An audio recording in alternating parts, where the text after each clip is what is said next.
Hello drama lovers, welcome to the drama site. ఈ వీడియోలో మనం 2015లో విడుదలైన నోబెల్ మై లవ్ అనే Korean romantic comedy drama explanation ని చూడబోతున్నాము. స్టోరీ స్టార్టింగ్ లో డిఓఎల్ అనే ఒక పెద్ద కంపెనీ ఓనర్ అయిన మన హీరో గురించిన ఇంట్రొడక్షన్ అయితే ఇస్తారు. హీరో ఫొటోస్ అన్ని కూడా చిన్నప్పటి నుంచి న్యూస్ పేపర్స్ ఇంకా టీవీ ఛానల్స్ అన్నిటిలో కూడా పబ్లిష్ చేయడం వల్ల అతను ఇప్పటికీ కొంచెం పాపులర్ అయ్యాడు. అమ్మాయిలందరూ కూడా అతన్ని బాగా ఇష్టపడతారు. నెక్స్ట్ మన హీరోయిన్ ఒక struggling veterinary doctor. Self respect ఎక్కువే కానీ డబ్బులే చాలా తక్కువ ఉంటాయి. చాలా ఇబ్బంది పడుతుంది. లైఫ్ లో కూడా చాలా స్ట్రగుల్ అవుతుంది బ్రతకడానికి. హీరోయిన్ జనరల్ గా తన స్కూల్ మేట్స్ ఇంకా పాత ఫ్రెండ్స్ అందరితో రీయూనైట్ అయ్యే అమ్మాయి అయితే అసలు కాదు. కానీ వాళ్ళ తన యొక్క ఒక ఫ్రెండ్ అయితే బాగా ఫోర్స్ చేయడం వల్ల వాళ్ళ స్కూల్ రీయూనియన్ పార్టీకి అటెండ్ అవుతుంది. అక్కడికి వచ్చి చూస్తే మూన్ అనే ఒక అమ్మాయి మాత్రం మన హీరోయిన్ ని ఫుల్ గా ఇరిటేట్ చేసి అవమానించి నీలాంటి ఒక పేద అమ్మాయికి ఇక్కడ వచ్చే అర్హత లేదన్నట్టుగా మాట్లాడి హీరోయిన్ ని పంపించేస్తుంది ఆ పార్టీ నుంచి. హీరోయిన్ ఏమో ఒక వెటనరీ డాక్టర్. దానికి కంప్లీట్ ఆపోజిట్ గా మన హీరోకి అసలు యానిమల్స్ అంటేనే నచ్చదు. యానిమల్స్ ని చూస్తే మాత్రం అతను దూరంగా పారిపోతాడు. కానీ ప్రస్తుతానికి వాళ్ళ కంపెనీ అయితే ఒక కుక్కని మోడల్గా పెట్టి అడ్వర్టైజ్మెంట్ని చేయాల్సి ఉంటుంది. ఆ కుక్క ఏమో వీళ్ళెవ్వరి మాట కూడా వినట్లేదు. ఊరికి వీళ్ళ కంపెనీ నుంచి తప్పించుకోవడానికి బయటకు పారిపోవడానికి చాలా ట్రై చేస్తుంది. దొరికింద ఛాన్స్ అనుకున్న ఈ కుక్క టైం చూసుకొని ఎస్కేప్ అయిపోతుంది. అది స్ట్రైట్గా వచ్చి మన హీరోయిన్ ముందు అయితే వాళ్తుంది. హీరోయిన్ పాపం కుక్కకి దాహం వేస్తుందేమో అని వాటర్ పట్టిస్తున్న టైంలో అక్కడికి హీరో అయితే వేగంగా వచ్చి లీష్ పట్టి కుక్క మెడిరిగిపోయేలా దాన్ని లాక్కెళ్ళడానికి ట్రై చేస్తాడు. హే మిస్టర్, నీకు అసలు కుక్కని ఎలా హ్యాండిల్ చేయాలో కూడా తెలియదా ఏంటి? ఇలా లాగితే కుక్క యొక్క నెక్ బోన్స్ అన్ని కూడా విరిగిపోయే ఛాన్స్ ఉంటుంది. సరిగ్గా నీట్గా స్మూత్గా డీల్ చేయడానికి ట్రై చేయని హీరోకి బుద్ధి చెప్పడానికి ట్రై చేస్తే హీరో ఏమో రివర్స్లో హీరోయిన్ని తిట్టి ఇది నా కుక్క, నేనేం చేస్తే నా ఇష్టం, నీకెందుకు మధ్యలో అని కుక్కనైతే ఈడ్చుకొని ఇక్కడి నుంచి వెళ్ళిపోతాడు. సో వీళ్ళిద్దరి ఫస్ట్ మీటింగ్లోనే హీరోయిన్కి హీరో పైన ఫుల్ నెగిటివ్ ఇంప్రెషన్ వచ్చేస్తుంది. అసలే హీరోయిన్కి యానిమల్స్ అంటే ఇష్టం. తను వెటర్నరీ డాక్టర్ కాబట్టి హీరో యానిమల్స్తో ఇలాగ తప్పుగా బిహేవ్ చేస్తుంటే అతనంటే అస్సలు నచ్చకుండా పోతుంది. హీరోయిన్ అతని ఫేస్ని ఫుల్గా రిజిస్టర్ చేసుకుంటుంది తన బ్రెయిన్లో. నైట్ హీరో ఒంటరిగా వాళ్ళ కంపెనీ యొక్క పార్కింగ్ లాట్లో నడుస్తున్న టైంలో హీరో వాళ్ళ ఎనిమీ కంపెనీకి సంబంధించిన కొంతమంది రౌడీలు అయితే వచ్చి హీరో పైన దాడి చేస్తారు. హీరో కూడా చాలా ఓపిక్గా ఫైట్ చేస్తాడు. కానీ ఒక కత్తి ఘాట్ అయితే అతని కడుపులో గుచ్చుకుంటుంది. వాళ్ళందరి నుంచి అయితే హీరో ఎస్కేప్ అయిపోతాడు. బయట చూస్తే వర్షం ఫుల్గా పడుతుంది. హీరోయిన్ ఏమో ఈ టైంలోని గ్రాసరీ స్టోర్ నుంచి తనకు కావాల్సిన స్నాక్స్ కొనుక్కోవడానికి వస్తుంది. వర్షం బాగా పడుతూ ఉండడంతో ఎక్కడ పిడుగులు ఉరుములని తన్నెత్తి మీద పడతాయేమో అని తనని తాను డిస్ట్రాక్ట్ చేసుకోవడానికి గట్టిగా అరుస్తూ పాటలు పాడుతూ నడుస్తుంది. సడన్గా తన కళ్ళ ముందు హీరో అలా వీక్ పొజిషన్లో పడి ఉండడం చూసి చాలా భయపడి అతని దగ్గరికి వచ్చి ఏమైందని అడిగినప్పుడు అతనైతే అన్కాన్షియస్ అయ్యి హీరోయిన్ మీద పడిపోతాడు. హీరోయిన్ ఇంకా సెకండ్ థాటే లేకుండా అతన్ని ఆమె మీద అయితే వేసుకొని ఆమె క్లినిక్కి తీసుకొని వస్తుంది. హీరోయిన్ ఒక వెటర్నరీ డాక్టర్. ఇలాగా మనుషుల్ని ట్రీట్ చేయడానికి తనకి పర్మిషన్ అయితే లేదు, అది ఇల్లీగల్ అవుతుంది. అయినా సరే ఒక అబ్బాయి యొక్క ప్రాణాలు తన కళ్ళ ముందే పోతూ ఉండడం చూడలేదు కాబట్టి ఈ ట్రీట్మెంట్ని చేద్దాం అనుకుంటుంది. తన కడుపులో గుచ్చుకున్న ఆ కత్తిఘాటు అంత డీప్గా వెళ్ళలేదని హీరోయిన్కి తెలియడంతో చిన్నగా స్టిచెస్ని వేసేస్తుంది. ఒక పక్క స్టిచెస్ వేస్తూనే ఇంకొక పక్క అతని హ్యాండ్సమ్ ఫేస్ ప్లస్ సెక్సీ బాడీని చూసి ఫుల్గా డిస్ట్రాక్ట్ ప్లస్ అట్రాక్ట్ కూడా అయిపోతుంది. హీరోయిన్కి ఇంకోపిక అయిపోతుంది. అతన్ని అంత దూరం నుంచి ఇక్కడి వరకు మేదేసుకొని మోసుకొచ్చింది. ఇంకా ఈ ట్రీట్మెంట్ అంతా చేసేసరికి ఆమె ఓపిక కూడా ఇంకా ఫుల్గా నశించిపోయి హీరో పక్కనే పడిపోతుంది. తెల్లవారే హీరో ఫస్ట్ నిద్ర లెగుస్తాడు. హీరోయిన్ పడుకుంది కాబట్టి ఈ అమ్మాయి నాకు హెల్ప్ చేసిందని అర్థం చేసుకొని ఆ అమ్మాయి కోసం తన బిజినెస్ కార్డ్ని టేబుల్ పైన పెట్టి అతని షర్ట్ని మార్చుకునేలా హీరోయిన్ యొక్క టీ షర్ట్ని అక్కడెక్కడ ఉంటే దాన్ని తీసుకొని తగిలించుకొని వేసుకొని అయితే అక్కడి నుంచి వెళ్ళిపోతాడు. లేట్గా నిద్ర లేచిన హీరోయిన్ అదేంటి ఇతను వెళ్ళిపోయాడు, కనీసం నాకు థ్యాంక్స్ కూడా చెప్పలేదు, అప్పటికి నిన్న గొడవ పడినప్పుడు అర్థం చేసుకోవాలి ఇతను ఎంత రూడ్ ఇంకా వేస్ట్ ఫెలో అని హీరోయిన్కి ఇంకా నెగిటివ్ ఇంప్రెషన్ అయితే పెరిగిపోతుంది. కానీ ఇక్కడ విషయం ఏంటంటే హీరో థ్యాంక్ యూ చెప్పేలా అతని బిజినెస్ కార్డ్ని టేబుల్ పైన పెట్టుంటాడు కదా, ఆ బిజినెస్ కార్డ్ని హీరోయిన్ వాళ్ళ ఇంట్లో ఉండే పిల్ల అంట ఒక్క తన్ను తంతుంది, అది వెళ్ళి డస్ట్బిన్లో పడిపోతుంది. సో హీరోయిన్కి ఆ బిజినెస్ కార్డ్ కనిపించలేదు కాబట్టి తాను ఇలాగ తప్పుగా అర్థం చేసుకుంటుంది. హీరో గురించిన ఇంప్రెషన్ అయితే నెగిటివ్కి వెళ్ళిపోతుంది. హీరో తిరిగి ఇంటికి వస్తున్న టైంలో వాళ్ళ మమ్మీ అయితే కాల్ చేసి నీకేం కాలేదు కదా, రాత్రి ఏదో అయ్యిందంటే నాకు ఇన్ఫర్మేషన్ అయితే వచ్చింది అని అంటే లేదమ్మా నేను బాగానే ఉన్నాను అని అయితే హీరో వాయిస్ వినిపించగానే వాళ్ళ మమ్మీ రిలాక్స్ అవుతుంది. ఈ టాపిక్ అయిపోవడంతో పెళ్ళి ఎప్పుడు చేసుకుంటావు, నీకోసం ఎంతమంది అమ్మాయిలను చూస్తున్నాను, నువ్వు ఒక్క అమ్మాయి కూడా నచ్చట్లేదు అంటున్నావు ఏంటి అని అడుగుతుంది. అమ్మ దీని గురించి తర్వాత మాట్లాడుకుందాం, నాకు ఓపిక లేదని కాల్ కట్ చేస్తాడు. హీరో యొక్క ఫ్యామిలీ డాక్టర్ అయితే హీరో యొక్క ఇంజురీని చెక్ చేసి నీకు స్టిచెస్ ఎవరైతే వేశారో తను చాలా పర్ఫెక్ట్గా వేసింది, ఇంత పర్ఫెక్ట్గా స్టిచెస్ని ఇప్పటి వరకు నేను కూడా వేయలేనన్నట్టుగా పొగడేస్తాడు. హీరోకి ఇంకా హీరోయిన్ పైన ఇంప్రెషన్ పాజిటివ్లోకి వెళ్తుంది. హీరోయిన్ అతని ప్రాణాన్ని కాపాడి ఇంత హెల్ప్ చేసింది కాబట్టి ఆ బిజినెస్ కార్డ్ పైన ఇతని పేరు థ్యాంక్ యూతో పాటు ఫోన్ నెంబర్ ఇంకా అన్ని డీటెయిల్స్ని కూడా రాసి పెట్టుంటాడు. అదేంటి ఇంకా అమ్మాయి నాకు ఒక్కసారి కూడా కాల్ చేయలేదు, కాల్ ఎప్పుడో వస్తుందని అనుకున్నానే అని హీరోయిన్ గురించి ఆలోచిస్తాడు. హీరోకి హీరోయిన్ గురించి తెలుసుకోవాలన్న క్యూరియాసిటీ పెరుగుతుంది. అందుకే సెక్రటరీని పంపించి ఇన్ఫర్మేషన్ మొత్తాన్ని కూడా కలెక్ట్ చేస్తాడు. ఇక్కడే అతనికి తెలుస్తుంది హీరోయిన్ ఒక మెడికల్ స్టూడెంట్. ఆమె చదువు 8 years నుంచి చదువుతూ ఉంది. తన ఫైనాన్షియల్ సిచ్యువేషన్ అంత బాగోలేకపోవడం వల్ల తను ఇన్ని సంవత్సరాలు చదవాల్సి వచ్చింది. రీసెంట్గానే తన చదువు పూర్తయింది. మెడికల్ ప్రాక్టీస్ని కంటిన్యూ చేసేలా ఒక వెటర్నరీ హాస్పిటల్ని ఓపెన్ చేయడానికి కూడా చాలా పెద్ద లోన్ తీసుకుంది. ఆ లోన్ కట్టడానికి కూడా తను చాలా ఇబ్బంది పడుతుందని హీరోయిన్ యొక్క కష్ట నష్టాలన్నిటి గురించి కూడా తెలుసుకుంటాడు. సర్లే ఇంకెంత వెయిట్ చేసిన అమ్మాయి నాకు కాల్ చేసేలానే లేదని హీరోని ఒక మెట్టు అయితే తగ్గి హీరోయిన్ యొక్క క్లినిక్కి మళ్ళీ వెళ్ళి ఆ రోజు నన్ను కాపాడినందుకు చాలా థ్యాంక్స్, ట్రీట్మెంట్ కోసం ఎంత డబ్బులు అయిందో చెప్తే అది నీకు పే చేస్తాను అంటాడు. హీరోయిన్ బిల్ అయితే రాసి అతని చేతికి ఇస్తుంది. బిల్లో హీరోయిన్ రాసిన అమౌంట్ని చూసి హీరో ఆశ్చర్యపోతాడు. అదేంటి ఇంత తక్కువ అమౌంట్ని ఛార్జ్ చేస్తున్నావా? ఇది ఒక ప్రైవేట్ హాస్పిటల్లో అయితే దీనికి 10 times ఛార్జ్ చేస్తారు. నువ్వు నీ రేట్స్ని కొంచెం పెంచాల్సి ఉంటుందని హీరోయిన్కి అడ్వైస్ చేసి అయితే వెళ్తాడు. సిటీ సెంటర్లో హీరోకి ఒక అపార్ట్మెంట్ అయితే ఉంటుంది. ఆ అపార్ట్మెంట్లో గ్రౌండ్ ఫ్లోర్లో ఉన్న ఒక ఫ్లాట్ ఖాళీగా ఉండడంతో హీరోయిన్ని అక్కడికి తీసుకొని వచ్చి ఇక పైనుంచి నువ్వు నీ క్లినిక్ని ఇక్కడే నడుపుకోవచ్చు, నువ్వు నా ప్రాణాలని కాపాడినందుకు బదులుగా నేను నీకు ఈ గిఫ్ట్ని ఇస్తున్నానని అంటాడు. హీరోయిన్ ఎందుకు సార్ ఇదంతా, నాకేం అక్కర్లేదు, నేను నా కష్టార్జితంతోనే అంతా కూడా సంపాదించుకోవాలనుకుంటున్నానని అతని ఆఫర్ని రిజెక్ట్ చేస్తుంది. నా ఆఫర్ని రిజెక్ట్ చేసేంత పొగరే అమ్మాయికి అని హీరో ఈగో దెబ్బతింటుంది. అందుకే తర్వాత రోజే హీరోయిన్ ఇప్పుడు క్లినిక్ని ఎక్కడైతే నడుపుతుందో ఆ ప్లేస్ మొత్తాన్ని కూడా లేపించేస్తాడు. ఆ ప్లేస్ యొక్క ఓనర్తోనే హీరోయిన్ని ఆ ప్లేస్ నుంచి తరిమేసేలా చేస్తాడు. హీరోయిన్ సిటీలో కొత్త ప్లేస్ కోసం చాలా ట్రై చేస్తుంది. ఎక్కడికి వెళ్ళినా సరే అందరూ ఎక్స్పెన్సివ్ రేట్స్ చెప్పడంతో అంత ఎఫోర్డ్ చేయలేని మన హీరోయిన్ వెనక్కి తగ్గుతుంది. ఇంకా తనకి వేరే చాయిసే లేకపోవడంతో హీరో దగ్గరికి వస్తుంది. హీరో ఇచ్చిన ఆ ప్లేస్ని యాక్సెప్ట్ చేస్తుంది. అక్కడే తన క్లినిక్ని నడుపుదామని నిర్ణయించుకుంటుంది. అని ముందే చెప్పుకున్నట్టు హీరోయిన్కి సెల్ఫ్ రెస్పెక్ట్ చాలా ఎక్కువ. అందుకే కదా 7 రోజులు అటు ఇటు ఆ బ్యాంక్ చుట్టూ ఈ బ్యాంక్ చుట్టూ అంతా తిరిగి ఏ దారి దొరకకపోయేసరికి ఆఖరికి హీరో దగ్గరికి వచ్చి ఉంటుంది. ఇప్పుడు కూడా ఇనీషియల్గా హీరోయిన్ ఒకవేళ రెంట్ కట్టలేకపోయినా సరే బ్యాంక్ నుంచి లోన్ తీసుకునన్నా లేకపోతే ఎవరో ఒకరి నుంచి అప్పు తీసుకునన్నా ఏదో ఒకటి చేసన్నా కొన్ని రోజుల తర్వాత హీరోకి ఇవ్వాల్సిన డబ్బులంతా ఇచ్చేస్తుంది. రెంట్ మాత్రం తను టైంకే కట్టేస్తుందని హీరోతో ఒప్పందాలు ఏవో చేసేసుకుంటూ ఉంటుంది. కానీ హీరోకి ఇదంతా అక్కర్లేదు. హీరోయిన్ అతని దగ్గర పని చేస్తే అదే చాలు. బికాస్ హీరోయిన్ యొక్క స్కిల్ని అతను చూశాడు కదా. ఆమెకి స్టిచెస్ వేసినప్పుడే హీరో ఫ్యామిలీ డాక్టర్ మెచ్చుకున్నాడంటే హీరోయిన్ చాలా మంచి డాక్టర్ అని అతను అర్థం చేసుకున్నాడు. అందుకే ఒక మాదిరిగా చూస్తే హీరోయిన్ యొక్క స్కిల్ నచ్చడం వల్ల హీరోయిన్ని అతని కింద పని చేసేలా చేయించుకుంటున్నాడని మనం అర్థం చేసుకోవచ్చు. హీరోయిన్ ఫైనల్గా సిటీ సెంటర్లో హీరో అపార్ట్మెంట్లో అయితే తన క్లినిక్ని ఓపెన్ చేయగలుగుతుంది. ఇలా ఓపెన్ చేసిందో లేదో హీరోయిన్ యొక్క చెత్త ఫ్రెండ్ మూన్ అనే అమ్మాయి ఉంది కదా, ఆ అమ్మాయి కంట అయితే హీరోయిన్ క్లినిక్ పడుతుంది. ఇంక తర్వాత రోజు హీరోయిన్ని ఒక ఎక్స్పెన్సివ్ రెస్టారెంట్కి పిలిపించి లైఫ్లో మంచి సక్సెస్ని సాధించుండవు, లేకపోతే అంత ప్రీమియర్ లొకేషన్లో నీ వెటర్నరీ హాస్పిటల్ని ఎలా ఓపెన్ చేయగలుగుతావు, నువ్వు ఇప్పుడు మా అందరికీ కూడా ఒక పెద్ద పార్టీ ఇవ్వాలని అడుగుతుంది. హీరోయిన్ తన బొంద ఏం సక్సెస్ సాధించింది, నానా కష్టాలు పడి ఏదో ఒకటి చేసి ఫైనల్గా అక్కడ క్లినిక్ ఓపెన్ చేస్తే వీళ్ళందరికీ ఇలా అర్థమైంది, వీళ్ళందరి ముందు పరువు పోయేలా ఉందని హీరోయిన్ ఏం చేయాలో తెలియక మెనూ వైపు చూస్తే అవన్నీ కూడా చాలా ఎక్స్పెన్సివ్ ఐటమ్స్ లా కనిపిస్తున్నాయి. హీరోయిన్ పిచ్చిదానిలాగా ఏం ఆర్డర్ చేయాలన్న కన్ఫ్యూజన్లో ఉన్న టైంలో వెయిటర్ అయితే ఒక వైన్ బాటిల్ తీసుకొని వచ్చి పక్క టేబుల్లో ఉన్న ఆ మిస్టర్ మీ అందరికీ కూడా ఈ వైన్ బాటిల్ పంపించాడు, అతని తరపు నుంచి గిఫ్ట్ అంట, యాక్సెప్ట్ చేయండి మేడమ్స్ అని ఆ బాటిల్ని అయితే అక్కడ పెట్టి వెళ్తాడు. ఎవరబ్బా గొప్ప మిస్టర్ని చూస్తే వేరొక టేబుల్లో హీరో అయితే కూర్చొని ఉంటాడు. ఇప్పుడు హీరోయిన్కి సీక్రెట్గా హెల్ప్ చేయడానికి అతను ఇక్కడికి వచ్చి ఉంటాడు. ఈ లేడీస్ అందరి కోసము కూడా ఆ రెస్టారెంట్లో ఉన్న మోస్ట్ ఎక్స్పెన్సివ్ డిష్ని ఆర్డర్ చేసి వాళ్ళందరికీ కూడా పంపిస్తారు. తర్వాత వాళ్ళందరూ ఎన్ని డిషెస్ని ఆర్డర్ చేసినా సరే అవన్నిటి కోసము కూడా మన హీరోని బిల్లు కూడా కట్టేస్తాడు. ఈ విషయం ఏమి హీరోయిన్కి ఇనీషియల్గా తెలీదు. ఇంత కాస్ట్లీ బిల్ని నేను ఎలా పే చేయాలబ్బా అని హీరోయిన్ ఇబ్బంది పడుతూ రిసెప్షన్ దగ్గర కష్టపడుతూ ఉంటే అక్కడ ఉన్న స్టాఫ్ మెంబర్స్ అందరూ కూడా హీరోయిన్కి చెప్తారు, ఆల్రెడీ మీ బిల్ని ఆ మిస్టర్ అయితే పే చేసేసి వెళ్ళిపోయాడని. నేను అడగకుండానే హీరో నాకు ఇంత హెల్ప్ చేస్తున్నాడు, నేను ఇప్పటి వరకు అతన్ని చాలా తప్పుగా అర్థం చేసుకున్నట్టున్నానని హీరోయిన్ మనసులో తన ఒపీనియన్ని మార్చుకోవడానికి ట్రై చేస్తూ ఉంది. హీరోయిన్ రిసెప్షన్ దగ్గర అలా ఇబ్బంది పడుతున్న టైంలో హీరో ఈ అమ్మాయిలందరినీ కూడా దాటి తన కార్ దగ్గరికి వెళ్ళబోతాడు. అక్కడ హీరోయిన్ లేని టైంలో అమ్మాయిలంతా కూడా హీరోయిన్ గురించి తప్పుగా చెడ్డగా మాట్లాడుతూ అలాంటి పేద అమ్మాయి మంచి సెంటర్లో ఎలా హాస్పిటల్ ఓపెన్ చేసిందని తన్ని తక్కువ అంచనా వేసి ఇంకా ఒక ఈవిల్ ఫ్రెండ్ గ్యాంగ్ లాగా డిస్కస్ చేస్తూ ఉంటారు హీరోయిన్ గురించి. హీరోకి అర్థమైపోతుంది వీళ్ళంతా కూడా హీరోయిన్ యొక్క టాక్సిక్ ఇంకా ఈవిల్ ఫ్రెండ్స్ అని. వెళ్ళేదారిలో హీరోయిన్ అసలు నువ్వు నాకు ఎందుకు హెల్ప్ చేసావని హీరోని అడిగినప్పుడు నా కొత్త బిజినెస్ పార్ట్నర్ కోసం చిన్న సర్ప్రైజ్ ప్లాన్ చేశానని అతనైతే సమాధానం ఇస్తాడు. సరే కానీ నువ్వు నీ ఆ మీన్ ఫ్రెండ్స్తో ఇంకా తిరగద్దు, వాళ్ళందరూ మంచోళ్ళు కాదు, నీ వెనకాల చాలా తప్పుగా మాట్లాడుకుంటున్నారని కూడా చెప్తే హీరోయిన్ ఓకేలే బాబు అని అంటుంది. తర్వాత వాళ్ళ మమ్మీ హీరోకి బోల్డ్ అంతమంది బిజినెస్ ఉమెన్స్ యొక్క పిక్చర్స్ అన్నింటినీ కూడా పంపించి వాళ్ళందరిలో నుంచి ఎవరో ఒకరిని పిక్ చేసి పెళ్లి చేసుకోమని తెగ బలవంత పెట్టేస్తుందని. మా అమ్మాయి ఒక గోల ఇంకా టార్చర్ని అసలు భరించలేకపోతున్నాను, అందుకే మా అమ్మని నమ్మించేలా నువ్వు నా గర్ల్ ఫ్రెండ్గా నటించచ్చు కదా ప్లీజ్ అని అడుగుతాడు.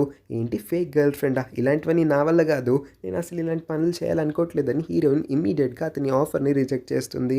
హీరో లిటరల్లీ ఆమె వెనకాలే పడుతూ ఉంటాడు. ఇంకా 4 రోజుల వరకు కంటిన్యూస్గా హీరోయిన్ని అడుగుతూనే ఉంటాడు.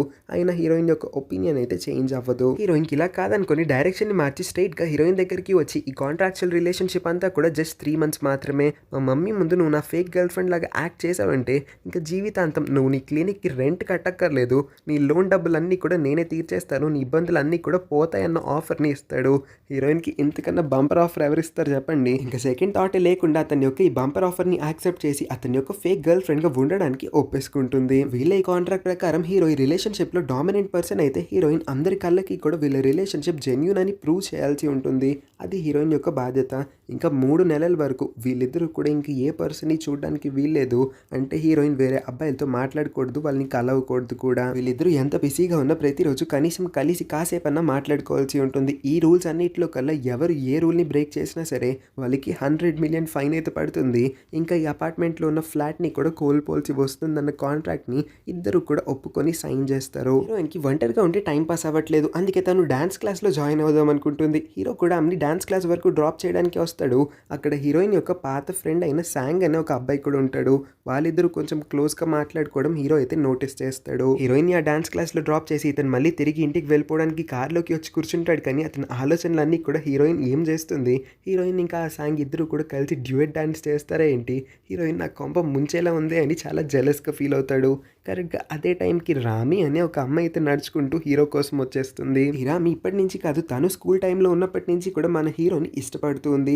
అప్పటి నుంచి హీరో వెనకాల పడుతూ ఉంటే నీది ప్రాపర్ ఏజ్ కాదు, 18 years వచ్చేంత వరకు కూడా నువ్వు ప్రేమ గురించి ఆలోచించకూడదని హీరో అయితే అడ్వైస్ చేసి ఉంటాడు. ఇప్పుడు ఆ అమ్మాయికి 18th birthday దాటి ఉంటుంది.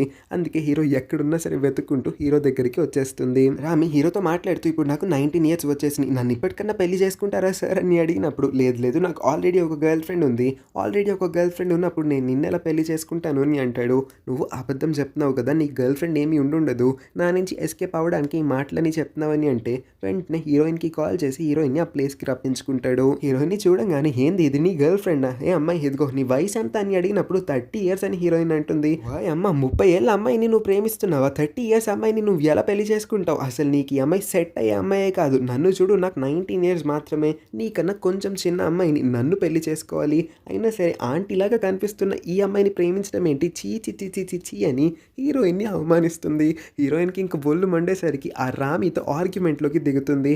ఒక పాయింట్లో హీరో హీరోయిన్కి చాలా క్లోజ్ అయ్యి కిస్ చేసుకోబోతాడు. అంటే రామి ముందు ఇలాగ ఓవర్ యాక్షన్ చేస్తాడు. రామి ఇంకా వీళ్ళిద్దరు రొమాన్స్ని చూడలేక నేనైతే మీ ఇద్దరు boy friend and girl friend అన్న విషయాన్ని అయితే నమ్మను, కానీ ప్రస్తుతానికి ఇక్కడి నుంచి వెళ్ళిపోతున్నాను, మీ రొమాన్స్ని ఇంకా ఆపండి అని తనైతే అక్కడి నుంచి వెళ్ళిపోతుంది. తర్వాత రోజు కూడా రామి తానే ఇన్వెస్టిగేషన్ ఏదో తను చేసుకోవడానికి హీరోయిన్ క్లినిక్ దగ్గరికి వచ్చేస్తుంది. ఇక్కడ హీరోయిన్ కొంచెం టెన్షన్ పడి వెంటనే హీరోకి కాల్ చేసి ఇదిగో బాబు నీ 19 ఏళ్ల పాత గర్ల్ ఫ్రెండ్ వచ్చింది నా దగ్గరికి, ఏం చేయాలని అడిగినప్పుడు పాప నేను ఇప్పుడు మీటింగ్ మిడిల్లో ఉన్నాను, నీ కాల్ని లిఫ్ట్ చేసి నాకు సమాధానాలు చెప్పేంత టైం లేదు, ఏది కావాల్సి చేసుకో, ఏదో ఒకటి మేనేజ్ చేసి ఆ రామిని అక్కడి నుంచి పంపించేయని అంటాడు. రామి హీరోయిన్ని అడుగుతుంది నువ్వు హీరోని పెళ్లి చేసుకోవాలనుకుంటున్నావా అని, అది పర్సనల్ క్వశ్చన్, నీకు సమాధానాలు చెప్పాల్సిన అవసరం నాకు లేదు, మూసుకొని ఇక్కడి నుంచి వెళ్ళు అని అంటే రామి హీరోయిన్ని ఆంటీ సరే ఆంటీ నేను ఇక్కడి నుంచి వెళ్తానులే కానీ నేను అడిగిన క్వశ్చన్కి ఆన్సర్ చెప్పండి ఆంటీ అని కావాలని హీరోయిన్ రెచ్చగొట్టేలా హీరోయిన్ ఒక ముసలమ్మ అన్నట్టుగా మాట్లాడి హీరోయిన్ ఫ్రస్ట్రేషన్ని పీక్స్కి వెళ్ళేలా చేస్తుంది. ఇంకా హీరోయిన్కి ఒళ్ళు మండి ఆ రామిని కూడా పచ్చి బూతులు తిట్టడంతో రామి ఏమైనా తగ్గుతుందా, రామి కూడా రివర్స్లో హీరోయిన్ పదే పదే ముసలమ్మ ముసలమ్మ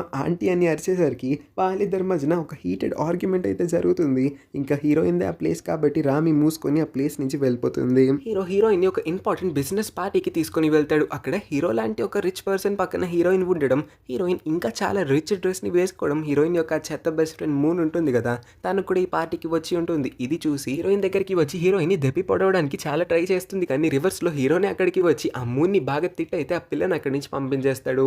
రామి కూడా ఇదే పార్టీలో పడి ఉంటుంది. హీరో తన బిజినెస్ క్లయింట్స్తో మాట్లాడడానికి పక్కకి వెళ్ళినప్పుడు హీరోయిన్ ఒంటరిగా ఏం చేస్తుంది, అక్కడ ఫుడ్ కనిపిస్తే కూర్చొని తింటూ ఉంటుంది. ఇంకా రామి హీరోయిన్ దగ్గరికి వచ్చి ఏంటంటే తినడానికి ఇక్కడికి వచ్చినట్టుంది, ఆపకుండా అందరూ చూడండి ఎవరి పనిలో వాళ్ళు బిజీగా ఉంటే మీరు ఒక్కళ్ళు ఇక్కడ కూర్చొని మెక్కుతున్నారు, మీకు ఇంట్లో ఫుడ్ పెట్టరా ఏంటంటే మరీ ఇంత తినేస్తే ఆంటీ కాస్త అమ్మమ్మ అయిపోతుంది, ఇంకా ఆపకుండా ఆగకుండా ఇక్కడ కూడా మొదలు పెడుతుంది. హీరోయిన్కి ఇంకా చాలా బాధ వేయడంతో అనవసరంగా నీతో పార్టీకి వచ్చాను, ఇక్కడికి రాకుండా ఉండాల్సిందని అనని అమ్మాయిలందరూ తిట్టడంతో వచ్చిన ఆ ఫ్రస్ట్రేషన్ మొత్తాన్ని కూడా హీరో ముందు బయట పెట్టి అక్కడి నుంచి వెళ్ళిపోబోతుంది. కానీ హీరో ఒక్కసారిగా హీరోయిన్ వెనక్కి లాగి తన్ని అందరి ముందు కూడా కిస్ చేసేస్తారు. వీళ్ళిద్దరూ ఇంత ప్యాషనేట్గా కిస్ చేస్తూ ఉంటే రామి యొక్క గుండె 2 ముక్కలైపోతుంది. ఇంకా రామి చాలా గట్టిగా అయితే అరిచి అక్కడి నుంచి వెళ్ళిపోతుంది. పార్టీ అయిపోయిన తర్వాత అదంతా కూడా నేనేమి కావాలని చేయలేదు, ఏదో ఫ్లోలో అయిపోయిందని హీరో అయితే సాకులు చెప్తాడు హీరోయిన్కి. హీరోయిన్ కూడా అతన్ని ఏమీ తిట్టలేకపోతుంది. హీరోకి వాళ్ళ మమ్మీ నుంచి మల్టిపుల్ కాల్స్ అయితే వస్తాయి. పార్టీలో నువ్వు ఆ అమ్మాయిని ఎందుకు కిస్ చేసావు, ఇంతకీ అమ్మాయి ఎవరు, నేను ఎన్ని ఫోటోలు పంపిస్తున్నా ఒక్క అమ్మాయిని సెలెక్ట్ చేయట్లేదు, నువ్వు ర్యాండమ్ అమ్మాయిలతో అలా తిరగకూడదు అని ఆపకుండా మెసేజ్లు కాల్ అన్నీ కూడా పంపిస్తుంది. హీరోయిన్ దగ్గరికి ఓ లేడీ అయితే ఒక కుక్కని తీసుకొని వస్తుంది. సాడ్లీ ఇంకొక 4 రోజుల్లో ఆ కుక్క చనిపోబోతుంది. ఈ విషయం ఆ లేడీకి తెలియంగానే చాలా అప్సెట్ అవుతుంది. హీరోయిన్ కూడా చాలా బాధపడుతుంది, తన చేతులారా ఒక కుక్కని కూడా సరిగ్గా కాపాడలేకపోతున్నందుకు. హీరోయిన్ వాళ్ళ కాంట్రాక్ట్ ప్రకారం కాకుండా ప్రతిరోజు హీరోని కలవడానికి ఇష్టపడట్లేదు. ఇంకా తన మేల్ ఫ్రెండ్స్ని కలుస్తుంది కాబట్టి కాంట్రాక్ట్ని టెర్మినేట్ చేయాలనుకుంటాడు హీరో. టెర్మినేట్ చేయడంతో పాటు హీరోయిన్ ఇప్పుడు 100 మిలియన్ కూడా కట్టాల్సి ఉంటుంది కాబట్టి హీరోయిన్ అంత అమౌంట్ని పే చేయలేదు. సో హీరోని రిక్వెస్ట్ చేసుకుంటుంది, అతను ఏం చెప్పినా చేస్తానని అడుగుతుంది. మంచి ఛాన్స్ అనుకున్న హీరో హీరోయిన్ని అతని ఇంటి లోపలికి మూవ్ ఆన్ అయిపోమంటాడు. హీరోయిన్కి హీరోతో లివింగ్ టుగెదర్ అంటే అసలు ఇష్టం లేదు. 100 మిలియన్ ఇప్పటికిప్పుడు ఎక్కడి నుంచి తెస్తుంది, అంత డబ్బులు తన దగ్గర లేవు కూడా. అంతకుమించి ఇప్పుడు హీరో ఆమె పైన కోర్టులో కేసు కూడా వేస్తా అని అంటున్నాడు కాబట్టి హీరోయిన్ ఇంకేమీ చేయలేకపోతుంది. అతను అడిగినట్టు అతని ఇంటి లోపలికి అయితే సామాన్లన్నీ సర్దుకొని వచ్చేస్తుంది. హీరోకి హీరోయిన్ అంటే ఇష్టం, కానీ తన యాటిట్యూడ్ ఇంకా ఈగో అన్ని కూడా అడ్డు రావడం వల్ల హీరోయిన్కి అది డైరెక్ట్గా చెప్పలేకపోతున్నాడు. ఫస్ట్ హీరోయిన్ వచ్చి అతనికి ఈ మాటలన్నీ కూడా చెప్పేంత వరకు కూడా వెయిట్ చేద్దాం అనుకుంటున్నాడు. ఇంటికి తీసుకొచ్చిన తర్వాత కూడా హీరోయిన్ ఇంటి పనులన్నీ చేయించి చాలా ఇబ్బంది పెట్టేస్తాడు. ఎందుకు తీసుకొచ్చావు, ఎందుకు ఇన్ని పనులు నాతో చేయిస్తున్నావు అని హీరోయిన్ కూడా చాలా ఫ్రస్ట్రేట్ అవుతుంది. హీరోయిన్ ఇల్లు మొత్తం క్లీన్ చేద్దామని హీరో రూమ్ లోపలికి వచ్చి కబోర్డ్ ఓపెన్ చేసి చూస్తే దాని లోపల ఆమె యొక్క ఎల్లో కలర్ టీ షర్ట్ అయితే ఉంటుంది. ఆ రోజు హీరోయిన్ హీరోకి ట్రీట్మెంట్ చేసిన తర్వాత అతని షర్ట్ని చేంజ్ చేసుకొని హీరోయిన్ టీ షర్ట్ వేసుకొని వెళ్ళిపోయి ఉంటాడు కదా, ఆ టీ షర్ట్ని ఇంకా భద్రంగా అతని కబోర్డ్లో దాచుకొని ఉంటాడు. ఈ పాయింట్లో హీరోయిన్కి కూడా అర్థమవుతుంది హీరో ఆమెని ఇష్టపడుతున్నాడని. హీరోయిన్ వర్షం పడుతున్న ఆ రాత్రి ఫస్ట్ టైం వాళ్ళిద్దరూ ఎలా కలిసారో హీరోయిన్ ఫుల్గా అలసిపోయి అతని పక్కన పడుకుని పోవడం, ఆ విషయాలన్నింటినీ కూడా గుర్తు తెచ్చుకొని అలాగా ఆ బెడ్ పైన అక్కడే నిద్రపోతుంది. కాస్త లేట్గా ఇంటికి వచ్చిన హీరో అయితే నా బెడ్ పైన పడుకుంది, అయినా సరే పడుకున్నప్పుడు ఎంత క్యూట్గా ఉందో అని హీరోయిన్ని అలా చూస్తూ ఉండిపోతాడు. మొన్న ఒక లేడీ హీరోయిన్ దగ్గరికి తన కుక్కని తీసుకొని వస్తుంది కదా, కానీ 4 డేస్లో ఆ కుక్క అయితే చనిపోయి ఉంటుంది. తన డాగ్ చనిపోయిన తర్వాత కూడా ఆ లేడీ హీరోయిన్ గురించి ఆన్లైన్లో ఫుల్ పాజిటివ్ రివ్యూస్ని అయితే ఇచ్చి హీరోయిన్ యొక్క వెటనరీ స్కిల్స్ చాలా ఎక్సలెంట్గా ఉన్నాయని రివ్యూని అయితే రాస్తుంది. ఆ రివ్యూస్ అన్ని కూడా జనాలు చదువుతారు. ఆ ఏరియా చుట్టుపక్కల ఉన్న వాళ్ళంతా కూడా వాళ్ళ పెట్స్ని చెకప్ కోసం హీరోయిన్ యొక్క వెటనరీ హాస్పిటల్కి తీసుకొని వస్తారు. జనాలు ఎక్కువైపోతారు. హీరోయిన్ ఫుల్ బిజీగా ఉంటుంది. ఇప్పటి వరకు హీరోయిన్ ఇంత బిజీగా తన జీవితంలో ఎప్పుడూ లేదు. రోజుకి కనీసం ఒక్క కస్టమర్ కూడా రావట్లేదు అనుకుంటే ఇవాళ చూస్తే 25 కస్టమర్స్ కన్నా ఎక్కువ మంది వచ్చి ఉంటారు. రాత్రికి కూడా హీరోయిన్ ఇంటికి వెళ్ళలేకపోతుంది. ఇలా ఒక 2 వారాలు కంటిన్యూ అయ్యేసరికి హీరో కూడా ఇంకా ఫ్రస్ట్రేట్ అవుతాడు. అతని సెక్రటరీని అడుగుతాడు, ఇంక ఈ సిటీలో వెటనరీ హాస్పిటల్స్ లేవే ఏంటి, అందరూ ఎందుకు హీరోయిన్ హాస్పిటల్ దగ్గరికి వస్తున్నారు, పాప అమ్మాయిని ఎంత ఇబ్బంది పెట్టేస్తున్నారో ఏంటో అని హీరోయిన్ దగ్గరికి వెళ్తాడు. ఇంక ఇంటికి రావా ఏంటి, ఇక్కడే పడుంటావా, 2 వారాల నుంచి అసలు ఏం తింటున్నావో ఎప్పుడు పడుకుంటున్నావో నీకే తెలియకుండా పోతుందని హీరోయిన్ గురించి చాలా కేరింగ్గా మాట్లాడతాడు. హీరోయిన్ కూడా ఈ పాయింట్లో కరిగిపోతుంది.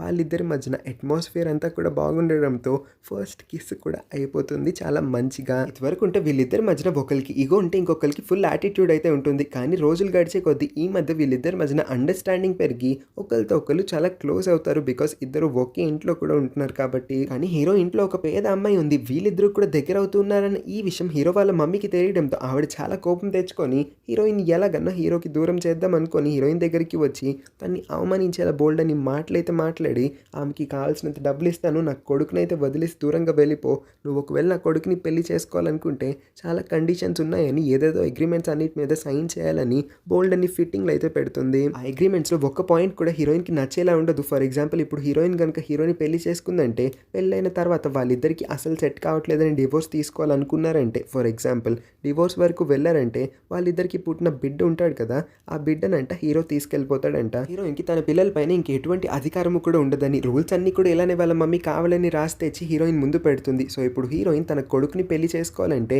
ఈ రూల్స్ అన్నిటిని పాటించి అగ్రిమెంట్ మీద సైన్ చేయాల్సి ఉంటుంది. పెళ్లి చేసుకోవాలని లేకపోతే ఇంకా దూరంగా తన కొడుకుని వదిలేసి మళ్ళీ ఎక్కడి నుంచి అయితే వచ్చిందో అక్కడికి వెళ్ళిపోవడం బెటర్ అని అడ్వైస్ చేస్తుంది. హీరోయిన్ అయితే తిరిగి మళ్ళీ తన ఊరికైతే వెళ్ళిపోతుంది. హీరో వాళ్ళ మమ్మీని చాలా ఒప్పించడానికి ట్రై చేస్తాడు కానీ ఆవిడ మాత్రం ఎక్కడ ఒప్పుకుంటుంది. అగ్రిమెంట్ అని వీళ్ళిద్దరిని కూడా ఫుల్గా నలిపేస్తుంది. హీరోకి వాళ్ళ రాకాసి మమ్మీని ఎదిరించి వెళ్ళి హీరోయిన్ పెళ్లి చేసుకునేంత సీన్ అయితే లేదు. వాళ్ళ మమ్మీ పర్మిషన్ ఉంటే కానీ అతను ఏ పని కూడా చేయలేడు. పెద్ద ఆవిడ ఇద్దరిని కూడా కొన్ని రోజులైతే దూరం పెట్టగలుగుతుంది కానీ లేట్గా ఆవిడకే తెలుస్తుంది. ఆ రోజు కొంతమంది రౌడీలు హీరో పైన అటాక్ చేసినప్పుడు అతని ప్రాణాలు కాపాడింది ఇంకెవరో కాదు హీరోయిన్ అని. సో ఈ సింపతి ఫీలింగ్ అయితే లాస్ట్కి మమ్మీకి క్రియేట్ అవుతుంది. వాళ్ళిద్దరిని కూడా కలవడానికి ఒప్పేసుకుంటుంది. హీరోయిన్ని మనస్ఫూర్తిగా యాక్సెప్ట్ చేస్తుంది తన కొడుకు ప్రాణాలని కాపాడి రక్షించినందుకు. హీరోకి రావాల్సిన పర్మిషన్ అయితే వాళ్ళ మమ్మీ నుంచి వచ్చేస్తుంది కాబట్టి ఇంకా హీరో ఫ్రీడమ్ ఫీల్ అవుతాడు. హీరోయిన్ దగ్గరికి పరిగెత్తుకుంటూ వెళ్ళి మ్యారేజ్ ప్రపోజల్ కూడా చేస్తాడు. లాస్ట్కి వీళ్ళిద్దరూ పెళ్లి కూడా చేసుకుంటారు. ఇంకా నో మోర్ అగ్రిమెంట్స్ అని కూడా డిసైడ్ చేసుకుంటారు. ఇదే సీన్ని చూపిస్తూ ఈ స్టోరీని అయితే ఎండ్ చేస్తారు. ఈ వీడియో ఇంకా నా ఎక్స్ప్లెనేషన్ నచ్చినట్లయితే ఈ వీడియోకి ఒక లైక్ చేయండి. మన ఛానల్ని కూడా సబ్స్క్రైబ్ చేసుకోండి. చాలామంది చూస్తున్నారు కానీ సబ్స్క్రైబ్ ఎవరు చేసుకోవట్లేదు. ప్లీజ్ మన ఛానల్ని సబ్స్క్రైబ్ చేసుకొని నాకు సపోర్ట్ చేయండి. ఇంకా ఇంట్రెస్ట్ ఉంటే మన ఛానల్లో రీసెంట్గా చాలా వీడియోస్ని అప్లోడ్ చేసి ఉన్నాను. ఆ వీడియోస్ అన్నిటిని కూడా చెక్ చేయడానికి ఒకసారి ట్రై చేయండి. లైక్ చేయడం అస్సలు మర్చిపోవద్దు. Thank you for watching.